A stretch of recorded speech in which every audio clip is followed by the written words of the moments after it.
Весна опять пришла, и лучики тепла по памяти пойдет. Всем здорово, дорогие друзья! И сегодня я вас познакомлю с нашей первой историей успеха. Нашего сегодняшнего героя зовут Арто. Ему 55 лет, и судьба для него приготовила очень непростое испытание. Реальный срок в тюрьме. Но несмотря на это, он смог взять себя в руки, реабилитироваться и, мало того, открыть миллионный бизнес. На нашем канале мы стараемся для вас находить интересные примеры из жизни Финляндии. Как положительные, так и отрицательные. К чему я все это? Не забудьте подписаться, ведь для нас это очень важно. Еду в Магадан. Давай, братан, для нашего столика Магадан. Давай, брат, давай, земляк, мы с тобой. Еду в Магадан. Приветствую, меня зовут Алекс, очень приятно познакомиться. Ну что ж, давай начнем с того, что ты чуть расскажешь нашим зрителям о себе. Да, конечно. Меня зовут Арто, родился в 68 году в городе Самонлина. И сейчас я вам расскажу свою историю. Школьные годы были для меня очень непростые, я был дрочуном, хулиганом, и так получилось, что я бросил школу уже в 6 классе. И у меня получается, что не было никакого законченного образования, мало того, я ушел из дома в 14 лет. И так вышло, что я уехал жить с девушкой в город Ювескюле на ферму. И вообще, в целом, я считаю, что моя жизнь пошла не в то русло. Я связался с плохой компанией, и мы вместе ограбили автозаправки, дачи. У нас было очень много драк, и в целом насилия, в том числе и по отношению к полиции. За это меня в итоге и осудили, но, к счастью, по финским законам, от своего первого срока я отсидел всего половину. В тюрьме я провел около 2 лет. Но это было для меня не так сложно. В коем-то роде мне это спасло, так как неизвестно, к чему меня все это привело дальше.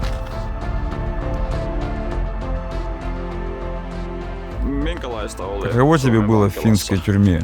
Но изначально для меня это не было сложно, потому что я жил, так сказать, по понятиям. Да, и как только я туда попал, я сразу получил работу, и сразу начал чуть-чуть зарабатывать.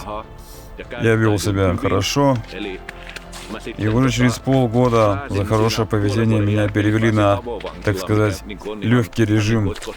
Финский легкий режим — это значит, что у меня был бильярд, у меня был теннис, у меня даже была береговая сауна.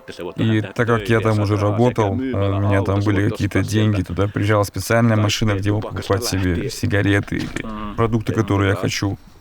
И это был хороший урок жизни. Там, конечно, мне было одиноко, там хоть и было общение, но это было неправильное общение. Ты не проголодался? Пойдем, я тебя научу готовить одно национальное финское блюдо. Да, я проголодался с огромным удовольствием.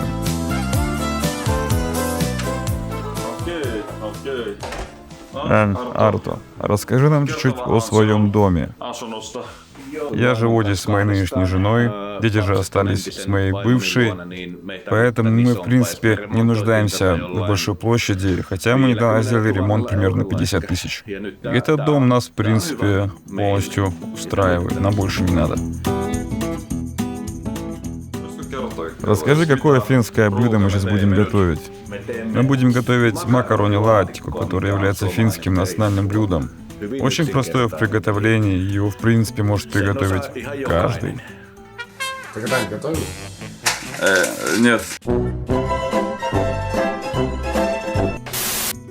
Свиной фарш, его цена была, по-моему, 3 евро 50 центов.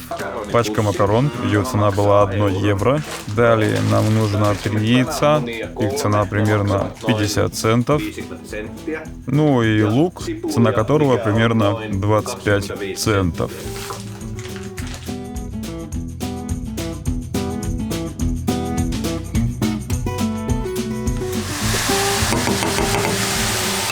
Какими бизнесами ты занимаешься сейчас? У меня есть контракт с почтой. У меня 40 машин, которые развозят почту каждый день. В целом у меня где-то в этой фирме 57 работников. Также у меня еще есть 2 такси. Еще у меня есть автосалон, но это так больше для развлечения. Так-то в целом грех жаловаться, но на все время не хватает, потому что каждую зиму мы же уезжаем на юг.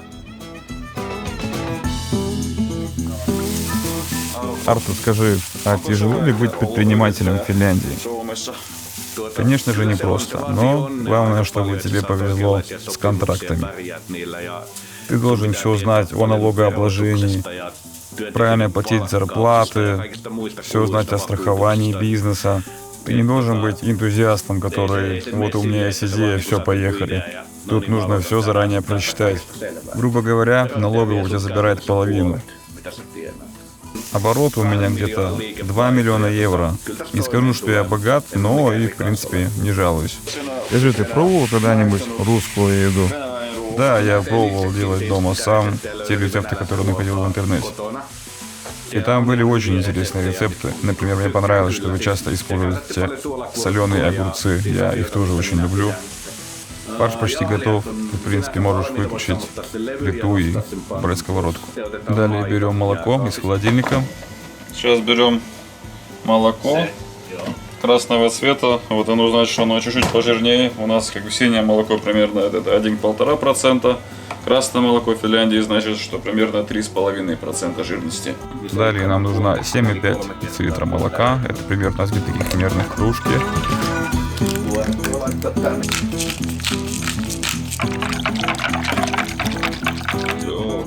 Расскажи, с чего ты начал свой почтовый бизнес? Сначала я сам работал почтальоном на неполном рабочем дне. И так как суд постановил, что я должен выплатить очень крупную сумму, мне пришлось работать одновременно на 4 работах и днем, и ночью, чтобы это я мог оплатить.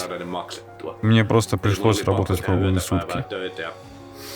И так как я был очень хорош на работе, то чуть позже мне позвонил директор и предложил делать вместе бизнес. И так мне отдали мой первый район под почту. Далее, через 3 года у меня уже было целых 10 районов. А сейчас у меня уже их штук 40. Ты должен быть очень хорош в своем деле. Я считаю, что мне повезло, и я очень за это благодарен судьбе.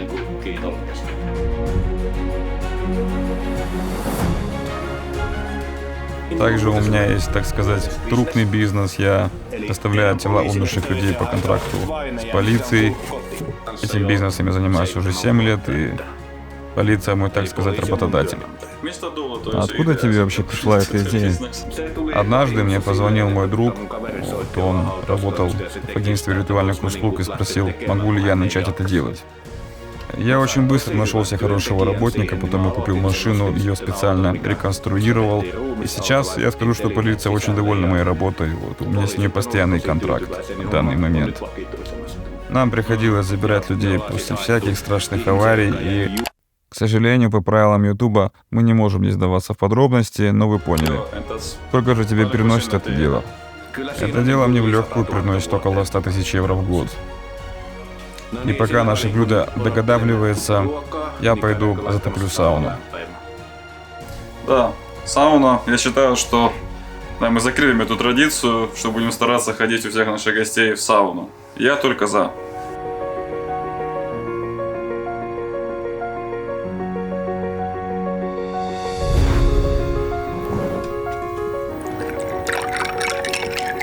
Артур, можешь ли ты посоветовать нашим зрителям открывать бизнес в Финляндии? Если ты из таких, кто хочет, чтобы у него были нормальные отпуска, а если ты хочешь, чтобы у тебя были лишние деньги, то нет, не советую. Ты должен быть готов работать круглые сутки, причем с самого начала 24/7. То есть я имею в виду, что если ты хочешь, чтобы дело начало работать на тебя и приносить прибыль, то ты должен очень усердно работать. В ином случае, если ты ленивый, то так, конечно же, ничего не получится. А расскажи вообще, за что в Финляндии можно очень легко сесть в тюрьму и как это потом влияет на жизнь в дальнейшем? Да, это не так сложно, как ты думаешь. Если ты хочешь легко попасть в тюрьму, ты просто можешь кого-то грабить, например, дам бабушку или какой-нибудь ларек, ну или ты просто кого-то пырнешь ножом. Также у нас считается серьезным нарушением это уклонение от налогов, то есть за это реально получить срок, но только в том случае, если это большое уклонение от налогов. Тюрьма, само собой, оставит след до конца жизни, потому что то, что сидел, это будет указано в твоем личном деле. И, конечно же, ты не сможешь потом устроиться на работу на такие профессии, как полицейский, пожарный, медсестра, то есть забудь об этом. На работу это влияет в прямом смысле. Когда ты сел и вот вышел из тюрьмы, само собой, тебе трудно найти работу, и, конечно же, это влияет на всю оставшуюся жизнь. В Финляндии еще так устроено, что когда ты выходишь из тюрьмы, то специальные психологи, социальные работники тебе помогают выстроить дальнейший путь. Они также могут помочь тебе найти жилье, и, ну, грубо говоря, у тебя уже не будет потом второго шанса сесть в лужу.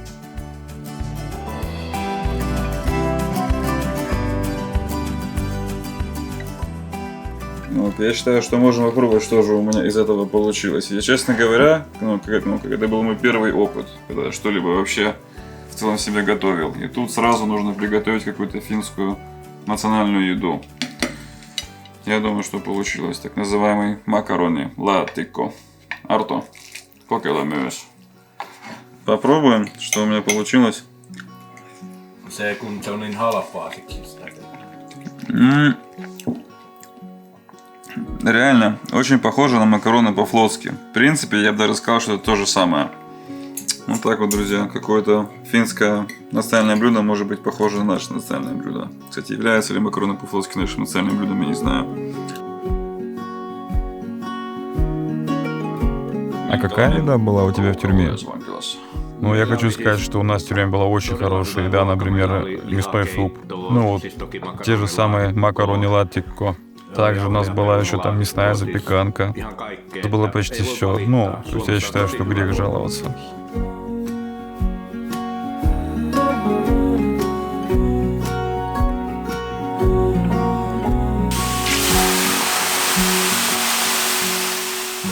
Ну что ж, друзья, сейчас мы с вами переместились в сауну. Я считаю, что это будет очень хорошая традиция, что когда мы рассказываем про какие-то истории успеха, в конце мы всегда будем финалиться в сауне.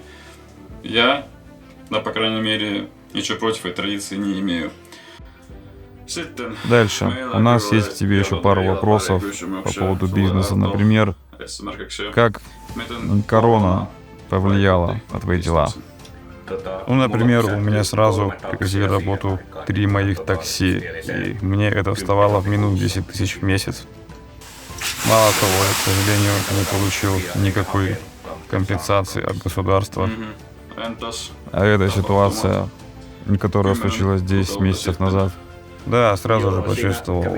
Например, цена на топливо сразу взлетела в космос. Да, и это случилось уже чуть больше, чем 10 месяцев назад. Это все влияет на мой бизнес так, что я теряю примерно 12 тысяч евро в месяц. Так что, само собой, повлияло. И тут все, конечно, выросло в ценах, и мы здесь очень сильно это почувствовали в Финляндии. Спасибо тебе большое, Арту, за рассказ. Это все было очень интересно послушать. Что ж, друзья, это была история успеха Арту.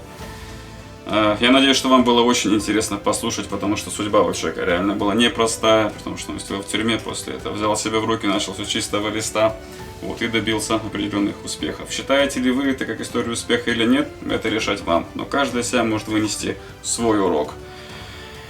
Вот. Ставьте лайк, подписывайтесь, ведь нам очень важна ваша поддержка, и, как говорится в Финляндии, нахдан. Увидимся.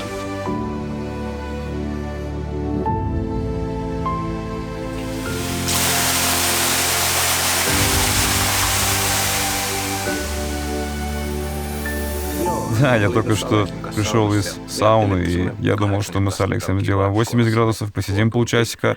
Но нет, Он начал подливать, и там уже было 160 градусов в сауне, и не такую сауну. Пусть он там сидит один и парится.